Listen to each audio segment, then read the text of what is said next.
Bonjour, je remercie les organisateurs de nous permettre de présenter les modulateurs du CFTR et leur impact sur les organes. Voici nos déclarations de conflit d'intérêt. Sur le graphe de gauche, vous avez l'activité totale du CFTR en fonction des allèles 1 et 2 et l'apparition ou non d'un phénotype. Donc vous pouvez voir que lorsque l'activité de l'allèle 1 et 2 sont normales, nous avons 100% d'activité et pas de maladie. En revanche, si l'activité du CFTR est résiduelle sur un allèle et résiduelle sur l'autre, on a ce que l'on appelle CFTR-related disorder. Lorsque l'on a une activité résiduelle sur l'allèle 1 et négligeable, c'est-à-dire minimale sur l'autre allèle, ce que l'on appelle une forme non classique de mucoviscidose, et quand l'activité sur les deux allèles est négligeable, une forme classique de mucoviscidose. Donc la mucoviscidose, c'est une maladie monogénique, mais le phénotype est modifié par des gènes modificateurs et les facteurs environnementaux qui, eux, sont CFTR indépendants. La sensibilité à la baisse de l'activité CFTR varie selon les organes. Il est classique de dire qu'elle est très CFTR dépendante pour le pancréas et plus sensible aux gènes modificateurs et aux facteurs de l'environnement pour l'atteinte pulmonaire. Si bien que lorsqu'un modulateur du CFTR est pris oralement, l'impact sera variable selon la pénétrance de la dysfonction de CFTR sur chaque organe atteint. La mucoviscidose est une affection complexe multi-organes qui touche plusieurs fonctions du tractus digestif. Vous voyez, reflux gastro-œsophagien pour l'œsophage, atteinte hépatique, cirrhose, atteinte du pancréas exocrine, endocrine, diabète, atteinte de l'intestin et jusqu'à récemment, l'atteinte gastro-intestinale a été l'objet de peu d'attention par rapport à l'appareil respiratoire, alors que les comorbidités gastro-intestinales représentent un réel fardeau pour les malades. Autant l'étude du Royaume-Uni que celle des États-Unis, ce sont deux études récentes qui ont étudié les priorités de recherche pour les patients, les classent en position 2 sur 10 et 4 sur 10 pour ces deux études, 12 pour ces deux études. Au cours des essais cliniques sur les modulateurs du CFTR, faits à grande échelle pour les phases 3, les manifestations gastro-intestinales sont évaluées en tant qu'effet indésirable et pas comme paramètre d'évaluation. Et finalement, ce sont des études ancillaires ou en vie réelle ou des données de registre qui ont évalué l'impact sur des paramètres gastro-intestinales ou d'autres organes pour des individus porteurs de mutations gating et recevant du Calideco oralement, ou des patients ayant des mutations 508-508 et recevant oralement de l'Orkambi ou du Synkevi. Regardons au niveau du pH duodénal. Le pH alcalin permet, au niveau du duodénum, l'activité normale des enzymes du pancréas en aval. Lorsqu'il reste trop acide, comme dans la mucoviscidose, parce qu'il y a une baisse de la sécrétion bicarbonatée, la digestion se fait beaucoup moins bien.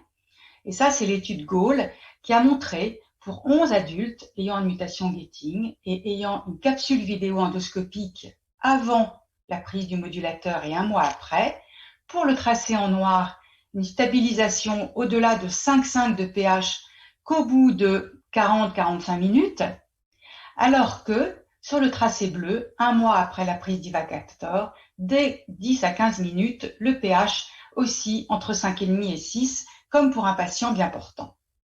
Donc il y a un rôle direct de CFTR sur la sécrétion bicarbonatée, améliorant la digestion et possiblement l'état nutritionnel des patients.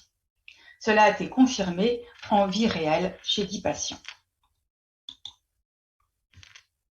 Regardons maintenant l'insuffisance pancréatique exocrine, considérée comme une atteinte irréversible. Et bien finalement, au cours de l'étude Kiwi, chez des enfants de 2 à 5 ans ayant une mutation gating et recevant de l'Ivacaftor, on a pu montrer que la moyenne de l'élatase fécale augmentait de 100 microgrammes par gramme de sel après 24 semaines de traitement et que 30% de ces enfants avaient une valeur d'élatase fécale au-dessus des 200 microgrammes par gramme, qui est le cut-off entre suffisance et insuffisance pancréatique.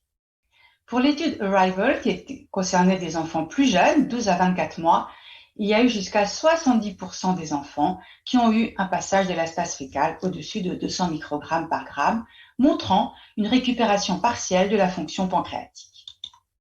Cela a été beaucoup plus modeste pour des enfants de 2 à 5 ans recevant pendant 24 semaines de l'Humacaftor Ivacaftor. Seuls 6% sont passés au-dessus du seuil des 200 microgrammes. Qu'en est-il des épisodes de pancréatite? Sous modulateur du CFTR, le risque de présenter une pancréatite peut diminuer, mais peut également augmenter selon le point de départ du statut pancréatique individuel, SP suffisant ou IP insuffisant. Donc regardons ces deux schémas. Sur celui de gauche, on voit en ordonnée le degré d'obstruction ductale du pancréas et en abscisse la fonction CFTR en pourcentage. Il y a également un trait sur la réserve pancréatique exocrine. Chez les patients SP suffisant pancréatiques qui ont la fréquence que l'on connaît des épisodes de pancréatite, la prise de modulateur va diminuer le risque de pancréatite car on voit que la fonction CFTR va se majorer sous modulateur. En revanche, chez des patients insuffisants pancréatiques qui ont l'habitude de ne pas présenter d'épisode de pancréatite, le fait de majorer la fonction CFTR les met en situation de risque d'épisode pancréatite. Si bien que certaines études rapportent une diminution du risque, pour la première graphe à gauche, et une augmentation à droite, ce qui est tout à fait important à connaître. Une étude a rapporté la régression partielle d'un kyste pancréatique, kyste multilobé au niveau de la tête du pancréas, alors que le patient homozygote 508 prenait de l'Orkambi puis du Symdeko pendant 17 mois. Ce sont donc des données préliminaires. Pour le microbiote intestinal, il y a une étude intéressante qui a porté sur 16 patients, dont 8 enfants recevant de l'Ivacaftor ayant tous des mutations Getting.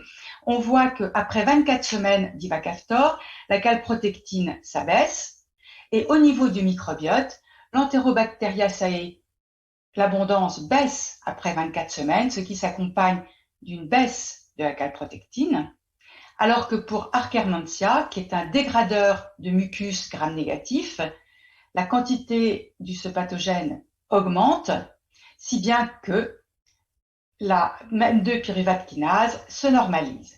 Donc on a l'évolution vers un microbiote intestinal plus normal, avec une baisse de l'inflammation, sans doute par le biais de la sécrétion bicarbonate